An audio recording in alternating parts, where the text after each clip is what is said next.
네, 안녕하십니까. 2월 25일 모닝미팅 시작하도록 하겠습니다. 먼저 전일 마감 시장 및 증시 동향 발표가 있겠습니다. 임정원 연구원입니다. 네, 코스피가 4거래일 연속 상승하면서 신고가를 또 경신했습니다. 6,000피까지는 약 30포인트를 남겨두고 있고 코스닥도 3거래일 만에 반등에 성공했습니다. 대외 변동성에도 불구하고 AI 수요 확대가 반도체 등 AI 인프라 수요 증가로 연결될 것이라는 기대가 강화되면서 전기전자 업종이 지수 상승을 주도했습니다. 삼성전자와 SK하이닉스는 각각 20만 전자, 100만 닉스를 달성했습니다. 반면 금융주는 3차 상법 개정 수혜 기대를 선반영한 이후 본회 일정에 앞서 매물 출회가 나타나면서 약세로 마감했습니다. 다음 해외 증시입니다. 미증시는 관세 불확실성을 소화하면서 하루 만에 반등했습니다. 새로운 관세 정책이 예측 가능한 수준일 것이라는 안도감이 확산됐습니다. AMD는 메타와 1,000억 달러 규모의 공급 계약을 체결했고 여전히 강력한 AI 칩 수요가 확인되면서 기술주 전반의 투자 심리를 견인했습니다. 또한 엔트로픽이 세일즈포스 등 기술 기업들과의 파트너십 체결을 발표했는데 소프트웨어 산업에 대한 협력 가능성이 확인되면서 AI 공포가 진정됐고 엔트로픽 주요 파트너사를 비롯한 관련주가 반등했습니다. 달러는 BOJ 금리 인상 기대 후퇴로 엔화가 약세를 보이면서 상승했고 유가는 미국과 이란 간의 핵 협상에 뚜렷한 진전이 있었다는 발표에 1% 넘게 하락했습니다. 중국 증시는 춘절 연휴를 마치고 미 관세 위법 판결에 따른 수혜 기대를 반영하면서 상승했고 유럽 증시는 트럼프 대통령의 새로운 관세 조치 움직임 등 대외 정책 리스크를 주시하면서 보합권 혼조세로 마감했습니다. 이상입니다. 예, 다음은 글로벌 인사이트 자료이고요. 김일혁 연구원입니다. 네, 안녕하세요. 크로스에셋과 회의식 전략 담당하는 김일혁입니다. 엔트로픽이 정교하게 설계해서 신뢰도를 높인 AI 기능으로 B2B 시장을 공략하고 있습니다. 기업용 에이전트 기능을 선보였는데 기업들이 사내에서 쓰고 있는 도구들 그리고 데이터들을 활용할 수 있게 했습니다. 사스 소프트웨어 기업들의 주가는 더 낮아졌고요. 또 은행, 항공 시스템을 구축하던 초기에 사용해서 지금은 잘 대체하지 않고 있는 코볼 코드를 새로운 프로그래밍 언어로 전환해주는 기능도 출시했습니다. 코볼 시스템 유지 보수 그리고 마이그레이션으로 돈을 벌고 있는 IBM 그리고 IT 컨설팅 업체들의 주가가 크게 하락했습니다. AI가 산업과 경제에 미칠 부정 영향이 예상보다 클 수 있다는 시나리오를 시트리니 리서치가 제시했습니다. 기업들이 구매하는 건 소프트웨어가 아니라 지능인데 AI가 지능을 저렴하게 공급하면서 사스 기업들에게 타격을 가할 거다 이렇게 봤고요. 중개마체를 줄이면서 중개 플랫폼 회사들도 영향을 받는다는 전망을 내놓으면서 도어대시, 마스터카드, 비자 등의 주가도 하락했습니다. 사스 기업들이 흔들리면서 사모시장이 흔들릴 거라는 그런 전망에 사모펀드 주가도 급락했습니다. 이 스트리니 리서치가 그린 미래가 좀 다소 파격적인 것은 사실입니다. 하지만 보고서에 대한 시장 반응을 보면 아직도 시장은 AI가 미칠 산업과 고용시장 충격을 과소평가하고 있는 것 같습니다. AI가 만드는 생산성 향상은 이미 빠르게 나타나고 있다고 생각하고요. 고용시장 충격도 계속될 거라고 봅니다. 감사합니다. 예, 다음은 기업 및 산업 분석 순서입니다. 먼저 2차전지 소재 관련된 자료고요. 이창민 연구원입니다. 아이디어스 이창민입니다. 미국 정부가 배터리 관세 부과를 검토를 하고 있는데 국내 업체들의 반사이익이 기대가 됩니다. 전일 장중 2차전지 업체들의 주가가 큰 폭으로 상승을 했는데요. 월스트리트저널에 따르면 트럼프 대통령이 IEPA 기반 관세 무역 판결 이후 일부 산업에 대한 무역 확장폭 232조 근거 추가 관세 부과를 검토를 하고 있는데 물망에 오른 6개 산업군 내에 배터리가 포함되어 있는 것으로 알려졌습니다. 232조 같은 경우는 대통령이 미국의 국가 안보를 저해한다고 상무부가 판단할 경우 관세를 부과할 수 있도록 한 조항인데 현재 철강, 알루미늄, 구리, 자동차 등에 적용되고 있는 항목입니다. 국내 업체들 같은 경우는 미국 현지에서 대부분의 배터리 수요를 대응하고 있어서 관세 영향이 상대적으로 굉장히 제한적입니다. 반면 경쟁하게 있는 중국 업체들은 미국 현지 공장이 없기 때문에 관세가 부과될 경우 현재도 높은 수준으로 부과되고 있는 관세 부담이 더 확대될 것으로 전망이 되고 있습니다. 이에 따라서 국내 업체들은 미국 ESS 배터리 시장 점유율을 빠르게 상승시킬 수 있을 것으로 기대가 되고 있으며 현재 미국 ESS 시장은 AI와 연관된 높은 성장성이 기대가 되고 있기 때문에 향후에 AI 시장 고성장에 비례한 ESS 수요 증가가 기대되고 있는 시장입니다. LNF에 대한 탑픽 관점 유지하며 LG에너지솔루션, 삼성 SDI, WCP 등의 수혜도 기대를 하고 있습니다. 배터리 관세 부과가 현실화될 경우 북미에서 ESS용 배터리 생산 중인 LG 엔솔과 삼성 SDI 같은 경우는 직접적인 수혜가 예상이 되며 또 그들에게 핵심 소재를 공급하고 있는 LNF와 WCP 등도 낙수 효과를 누릴 수 있을 것으로 기대되기 때문입니다.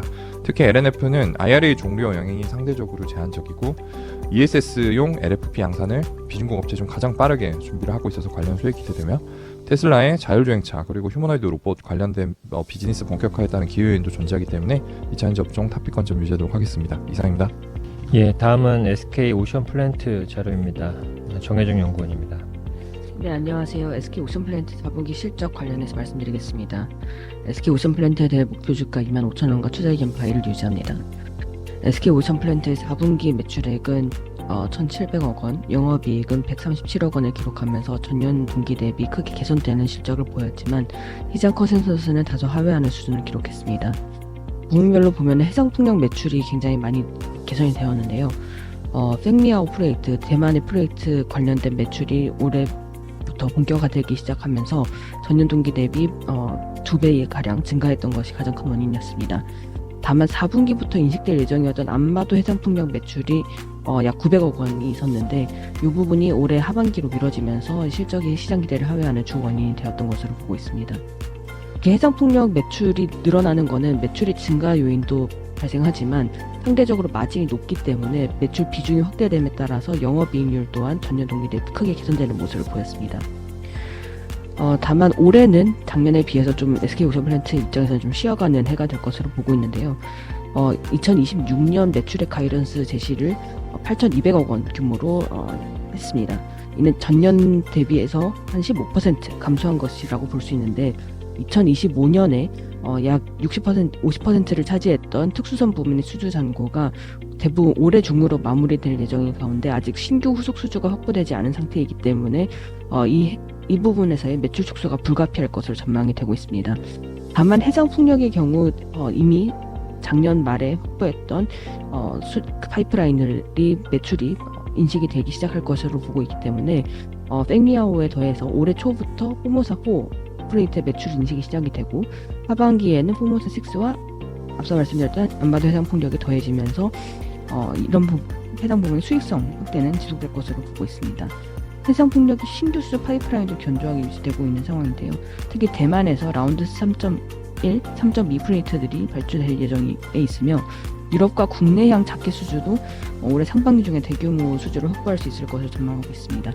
수선 부문에서 또한 수주 잔고의 감소를 보완할 수 있을 태국의 풍이안 프로젝트도 5월경에 이제 수주 여부가 구체화될 것으로 보고 있습니다. 이상입니다. 예, 다음은 해성 DS 자료이고요. 김선봉 연구원입니다. 네, 해성 DS 말씀드리겠습니다. 해성 DS는 반도체 패키징 공정에서 사용되는 리드 프레임 및 패키지 기판 제조업체로 주요 고객사로는 차량용 반도체 업체 및 글로벌 오사트, 메모리사들을 보유하고 있습니다. 2026년 연결 기준 매출액은 7,843억 원, 영업이익 1,089억 원을 기록할 것으로 전망합니다. 이는 패키지 서브스트레이트 사업부의 가동률 상승, 그리고 리드 프레임 사업부의 차량용 반도체 매출 증가에 기인합니다. 체크포인트 말씀드리겠습니다. 패키지 서브스트레이트 사업부는 릴투릴 공법을 사용해 저가형 범용 디램 패키지 기판의 대량 생산에 최적화되어 있습니다. 범용 디램 수요 증가로 인한 가동률 상승 국면에서 레버리지 효과가 강하게 나타날 수 있습니다. 실제로 2025년 상반기까지 서브스트레이트 사업부의 가동률은 30%대에 불과하였으나 2026년 70%대를 상회할 것으로 전망하고 있습니다.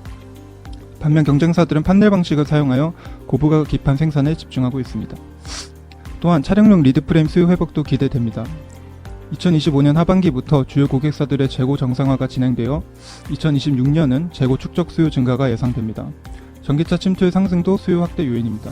글로벌 완성차 판매량은 지난 10여 년간 정체되어 있으나 전기차 및 하이브리드 비중이 2017년 3.4% 수준에서 2025년 30% 수준까지 상승하였습니다. 전기차 및 하이브리드 차량의 차량용 반도체 탑재량이 기존 내연기관차 대비 약 2배 수준이므로 이 같은 속도가 유지된다면 전체 시장은 연간 하이싱글 수준의 성장이 예상됩니다. 자세한 내용은 리포트를 참고 부탁드리겠습니다. 예, 다음은 마이크로소프트 자료이고요. 유중원 연구원입니다. 안녕하세요. 글로벌 기업 분석 담당 유종입니다. 마이크로소프트가 얼마 전 양자에 대한 업데이트를 좀 내놨습니다. 일단 줄피 알람 컨턴 부사장이 발표한 내용에 따르면은 일단 2029년까지 데이터 센터에서 상업적 가치가 있는 양자 컴퓨터 시스템이 도입될 것으로 언급했습니다. 일단은 기존에 저희가 GPU, CPU 기반의 고전 컴퓨터로 소용할 수 없는 계산을 처리할 수 있는 수준까지 올라올 것으로 좀 설명했는데요. 일단은 단독 사용이 아니라 하이브리드, 기존 저희가 사용하는 컴퓨터랑 양자랑 묶어서 사용되는 방식일 거기 때문에 일단 데이터 센터 향으로 판매가 되게 되면은 대량 판매를 의미하기 때문에 일단 실적에 좀 기여할 전환점이 될 것으로 기대가 하고 있습니다. 일단 마이크로소프트에 따르면은 양자 컴퓨터가 상용화 수준에 도달하기 위해서 3단계의 레벨을 달성해야 된다라고 발표했습니다. 그래서 기반, 경고, 확장 3단계인데 일단 현재 양자 산업은 전반적으로 아직 레벨 1 기반 단계에 있다고 좀 보고 있습니다. 아직 해보는 단계라고 볼 수 있는데 아직까지 계산할 수 있지만 오류가 많아서 실무에서는 쓰기 어려운 단계다라고 발표했고요. 레벨 2는 레벨 1보다 결과가 더 정확해진 실험을 보여준 단계로 언급했습니다.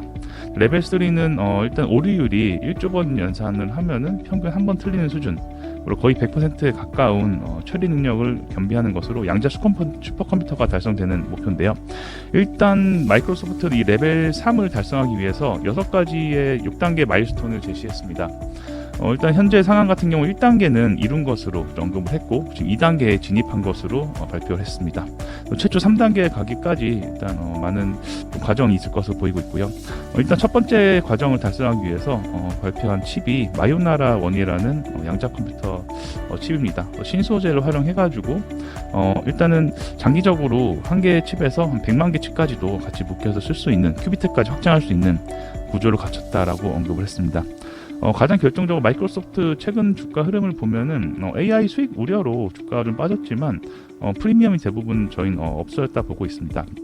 시장이랑 이제 산업 중간 수준까지 내려왔기 때문에 저희는 마이크로소프트의 경쟁력이나 AI 성장률을 좀 감안해 보면 ROE도 높은 수준이기 때문에 저희는 비중 확대 의견을 유지드립니다. 자세한 내용 리포트 참조 부탁드립니다.